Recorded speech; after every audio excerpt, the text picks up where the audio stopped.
Okay, here live from the living room, just to show you that you can get a pretty good strength workout without any special items, using just stuff you'd have around your home. I'll go through each exercise and show what it looks like, and that way you can get a chance to try it out, and then we mix and match. The amount of weight that you use in the case of not having a whole bunch of different dumbbells and stuff or an exercise machine, we do that by adjusting how we do the exercise. So that's where some of the thought process is instilled into this. Otherwise, the moves are fairly simple. Now, the one I like to start with is also the one you would probably want to do at the beginning of your workouts when you're fresh. It looks fairly simple, but it's probably one of the harder moves to do. That's why it's best to try it when you're basically really fresh. So it looks like this. You're going to get into the top of the push-up position, like this, and you're just going to lift one limb off the ground at a time, going clockwise and then counterclockwise. So right hand, right leg, left hand. Left hand, left leg, right hand. And you don't have to worry about how high you're lifting the limbs at first. Doing that, both directions, say 20 times, very difficult. You don't have to be able to do a push-up to do it. Some people are built to do push-ups well and some people aren't. So rather than trying to get everybody to learn to do a push-up, I like to have them do this instead, because it hits a lot of the same muscles and it's good for almost every body type. As you get better at it, you could lift your limb higher if you wanted, but just focus in the beginning on lifting it a little bit, keeping yourself flat. So you don't want your butt up in the air, you want to be flat, and you want to keep your midsection tight, and just right, left,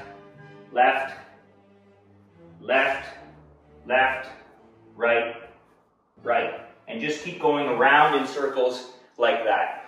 Okay. Number 2 is also done on the ground. At first, you don't need to add any weight. In fact, as a warm-up, it doesn't ever really require any weight. You can later on, just in case you're getting bored, you can hold books and do this. I'll show you that. But the basic move doesn't require any weight. It looks like this. You just lie flat on your back, arms are outstretched, and you bring one hand up to touch the opposing thigh. Just like that. Now, I'm bringing my upper body up a lot, but you might do it like this at first, because you're not strong enough to bring up your upper body. That's absolutely fine. Just work up to getting to the point where you might be able to do that as a sit-up. If you can't, that's absolutely fine. Stick with this. Okay? And as I said, you could use books if you wanted to later on when you're getting stronger, doing that sort of thing. Just puts a little more weight on your arms. Legs are fairly heavy, so you'll feel those. But especially if you come up like that, oh, you're going to feel that. Oh, yeah. And when you get really good, you can try doing some of them together. Oh, but that's really tough. Okay. Next one. Also on the ground, also a great exercise for your spine and your midsection, which is of course important, and great as a warm-up, just like this. Into the push-up position again like we did in the beginning, but now you're going to raise right hand, left leg. So a cross pattern, like that. Woo, almost fell down. Boom, boom, boom. Boom. See, I think I'm lifting my leg a little too high there. I'm not actually very good at that move. Now you can see I'm warmed up. I'm already breathing hard and I've barely done anything. Next, get a chair. A chair is invaluable. A chair can provide you with one really important thing that a lot of people overlook, and that's the ability to learn how to squat properly. Most people do not squat well. The key to a squat is the hips going back and then the knees bending. So when you squat, you don't want to be like this, like most people do, and then leaning forward. You want to squat back and down like that. And most people can't even really squat lower than that. But at least here, my knees aren't like that. Anyway, a chair is very helpful in this regard. Put the chair like that, and you can see that when I sit down, I go into the natural squatting position. Whereas, when a lot of people try to learn to squat, they come forward like that. But the chair allows you to squat properly. So that's a good place to practice. Now, strangely enough, it's easier to learn how to squat properly. See how my posture is? This is exactly how you'd want to do a real squat. It's just the chair allows you to sort of relax without tipping back on your heels. It allows you to get a feel for where your heels should be. Make sure this is in frame. So what I was going to say is, what I like to mix it with is the arms. 2 reasons, or maybe even 3. 1, it's great to work your upper and lower body together when you're using lighter weights, when you don't have the big heavy weights that we have at the studio. So you get more of an effect from the lighter weight. 2, it's good to make the squat a little heavier so you can feel your legs actually working. And 3, it makes your cardiopulmonary system really work. And maybe even 4 is going to help your posture. But just let me get right into it. So a couple of books will work, or a couple of bags, which I'll show you later. But I like to do the biceps with the books because it also helps your posture. You got to keep your hands flat so you don't drop the books. And you're just going up and down, just like that. And as you get stronger, you can double up. Now I can really feel it by putting 2 books in each hand. So if I got 2 more books, even I, who curl fairly large dumbbells, even I can feel this on my right bicep. The other one, very simple, is for the triceps. So you're going to take both the books and do a tricep extension, then stand up, back down, tricep extension, up, down. Now, hold the books long ways if it bugs your shoulders. That'll give you a little bit more room to work with. You can see. Oops, I did that wrong, because no one's watching me to tell me. So, up, up, down, down. Up, up, down, down. Up, up, down, down. And of course, you can't get that heavy with books for the tricep extension, but you will find that if you mix this with push-ups, your triceps will get a really good workout. And again, the chair is great for push-ups. So even if you can do push-ups on the ground, to do push-ups really well, cleanly, not having to go fast and go through the full range, it's better to have your hands elevated. And I like a chair because it puts a lot of focus on your triceps. Basically just like this. You can, maybe at first you'll only go like that, but as you get used to putting your hands in a position you like, I prefer mine like that, but some people's wrists and hands rather have it like that. Whatever you feel is best for your wrists and hands. just pushing like that. Okay, so that's a good solid push-up, which will also hit your triceps. And that would mean we probably would put that first in the routine and then go to the smaller tricep move once they're already tired out. Now, of course, as you get good, you can learn to do it full style. So, you know, like that. And like this. That one becomes really tough, doing that like that. So don't expect to get into that second one anytime quick. Now, next thing is bags.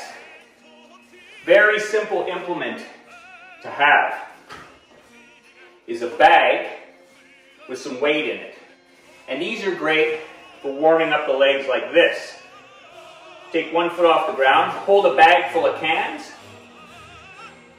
and just do this. Just a little squat. Great for warming up the legs. And of course you want to do both sides.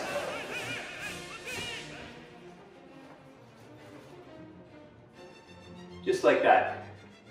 Not even very deep. That's your stability. That's a little extra weight. If that feels a little off, just try it with your body weight at first. And add the cans as you see fit. Now, again, the great thing, hi Daisy, the great thing about a bag is you can add and remove cans to adjust the amount of weight. And then you have implements for doing a lot of these moves, like curl, stand up, sit down, curl, stand up, sit down, like that. Or just a plain squat, where you come right to the edge of the chair and just use the cans for a little extra weight for your legs. And of course, we can use all different widths. Sometimes I like to do them sumo style, like that. Get the inner thigh, okay? There's a lot that can be done here. Now, a great thing to do with the cans for your spine and your midsection, and I double up my bags. You would probably think of that yourself. I've got 2 bags there, just to make sure the cans don't rip through. Anyway, one thing I really like to do is get both sets of cans, I guess I'll face you like this, and do this little routine. Shrug down to the right, down to the left, then both up, and then down to the ground. Very simple, looks like nothing. Down to the right, down to the left, shrug up, down to the ground. Not bending my knees at all during any of this. It's really good for the midsection. I'm slouching. You can see as I do it, I'm slouching. Even when I'm doing this, I'm kind of slouching. I'm not bending like this. I'm bending like this. Slouch, using my lower back, and then keeping my knees locked, touch the ground. See how far down I can go. Weights on my heels. Back is flat. Back up. Boom. Boom, shrug, down. That's usually a really good cool down move, something you could do at the end of a workout.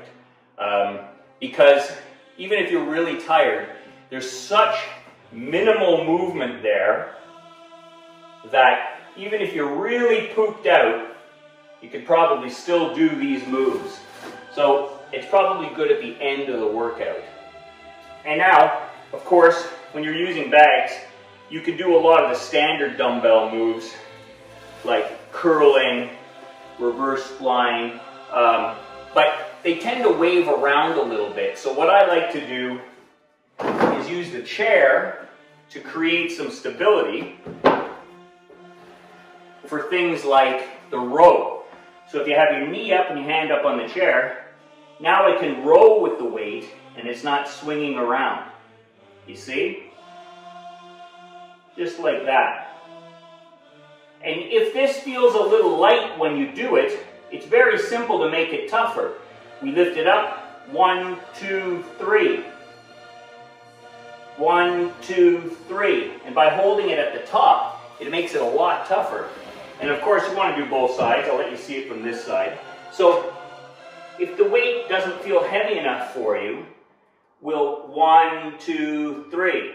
Okay, I got cut off there, but I was rambling anyway. So where I'm going with this is the bags, you know, you don't want to necessarily make everything super heavy. You can make it heavy by how you do the exercises, like holding the bag in the hardest position, and maybe you hold it there, you know, until it gets really tiring, and then you try to do some reps.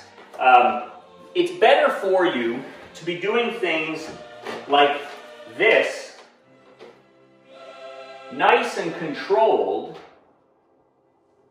than it is to try to have huge weights and throw them around, okay?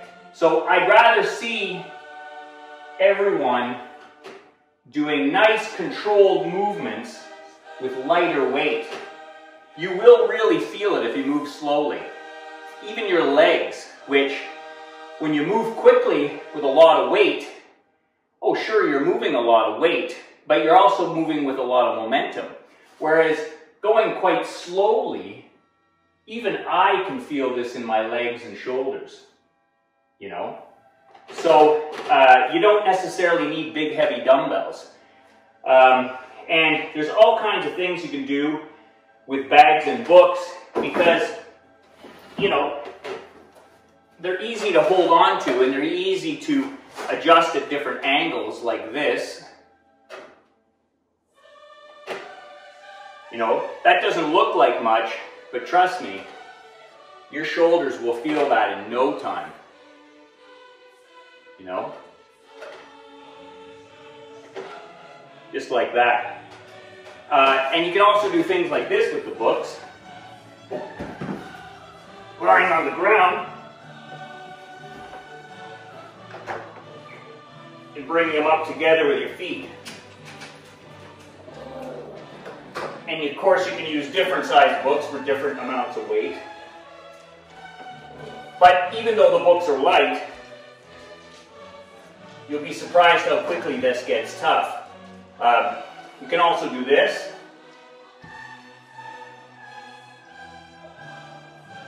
Kind of move. Or just with the hands only, you know. And if it doesn't feel heavy enough, then we just keep it right there where it's most difficult. Or even just hold it right about there, and then maybe you lift the feet and just see how long you can hold that position. And of course, let's not forget the good old wall squat. Everybody has a wall, so you can always sit against the wall and bring yourself down and really work your legs that way, holding it as long as you can. But anyway, you can see there's a lot of possibilities. I can walk you through a lot of this stuff and help us form a program out of these basics. So get yourself a couple of bags together with books or water bottles or cans in them. And if you have a couple of relatively heavy books, I think that probably weighs maybe 3 or 4 pounds. Doesn't have to be much more than that. Let's get those together and we'll run through a bunch of these moves and modify them for you. And that way you can be strength training with, you know, just the stuff you have around your house. Right on.